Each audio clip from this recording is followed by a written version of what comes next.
नमस्कार, मी अनिल उपाध्ये. शिवसिद्ध बातमीपत्रात आपलं स्वागत आहे. पाहूया आजची बातमी. हातकणंगले तालुक्यातील इंगळी इथली दिनांक 25/3/2025 रोजी दुपारी 3 वाजता 6 मोठ विहीर म्हणून ओळखल्या जाणाऱ्या विहिरीचे भूस्खलन होऊन विहिरीलगत असणाऱ्या 8 पाणटपऱ्या व वाहतुकीस मुख्य असणारा रस्ता या भूस्खलनामध्ये गाडला गेला. ही गंभीर घटना असल्यानं पालकमंत्री, खासदार, आमदार, जिल्हाधिकारी यांच्यासह शासकीय अधिकारी आणि विविध पक्षांचे पदाधिकारी यांनी भेट देऊन पाहणी केली होती. यावर तात्काळ उपाययोजना करून संबंधितांना नुकसान भरपाई देण्याबाबत आश्वासन देण्यात आले होते. या घटनेला 5 ते 6 महिने झाले तरीही पुढील कार्यवाही झाली नाही. उद्धव बाळासाहेब ठाकरे शिवसेना पक्षाच्या वतीने लोकप्रतिनिधी आणि प्रशासनाकडे विविध मागण्या करूनही त्यांनी याकडे दुर्लक्ष केल्याने या आपत्कालीन विषयाकडे शासनाचे लक्ष वेधण्यासाठी उद्धव बाळासाहेब ठाकरे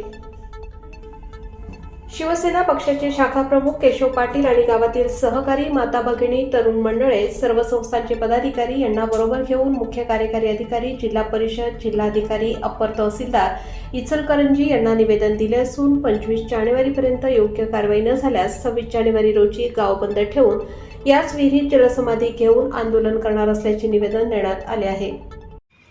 जय महाराष्ट्र. इंगळी शिवसेना शहर प्रमुख केशव नारायण पाटील, उद्धव बाळासाहेब ठाकरे गट, इंगळी.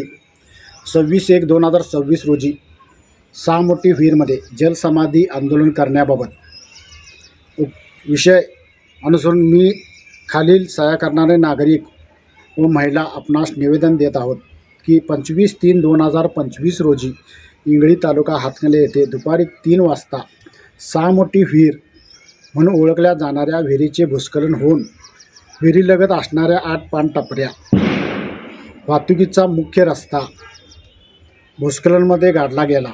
ह्या भूस्खलनामध्ये झालेल्या ठिकाणी माननीय श्री जिल्हाधिकारी, पालकमंत्री, आमदार, खासदार, प्रांताधिकारी, तहसीलदार, जिल्हा परिषद सदस्य, तालुका पंचायत सदस्य, सर्वच राजकीय पक्षाचे पदाधिकारी यांनी भेट दिल्या, परंतु अद्यापही कारवाई झालीच नाही. आपत्कालीन विषयाकडे शासनाने लक्ष वेधण्यासाठी मी व माझे सहकारी, गावातील माता भगिनी, तरुण मंडळे, सर्व संस्थेचे पदाधिकारी यांना बरोबर घेऊन दिनांक 12/8/2025 पासून 3 दिवस गाव बंद ठेवून आमरण उपोषण केले होते. ह्या उपोषण दरम्यान माननीय श्री संजय चौगुले, शिवसेना जिल्हा प्रमुख कोल्हापूर, तसेच अप्पर तहसीलदार महेश खिल्लारे साहेब माझ्या उपोषण टीममध्ये चर्चा होऊन त्यांनी निर्णय 2-3 महिन्यामार्गी लावतो असे आश्वासन मिळाले. त्यामुळे 3 दिवस चाललेले माझे आमरण उपोषण तात्पुरता मागे घेतले. परंतु गेली 10 महिने झाले हा विषय आपत्कालीन असताना देखील गेंड्याच्या कातड्याच्या प्रशासनाला अद्याप कोणतीही कारवाई केली नाही. भूस्खलनामध्ये ज्या छोट्या व्यापाऱ्यांचे पाणटपऱ्या विहिरीमध्ये गाडल्या गेल्या त्यांना शासनाकडून 1 रुपयाची देखील मदत मिळाली नाही. त्यामुळे पुन्हा मला, माझ्या व सहकाऱ्यांना, गावकऱ्यांना रस्त्यासाठी व नुकसानग्रस्त पाणटपरी धारकांसाठी जलसमाधी सारखे आंदोलन करण्याची वेळ येत आहे.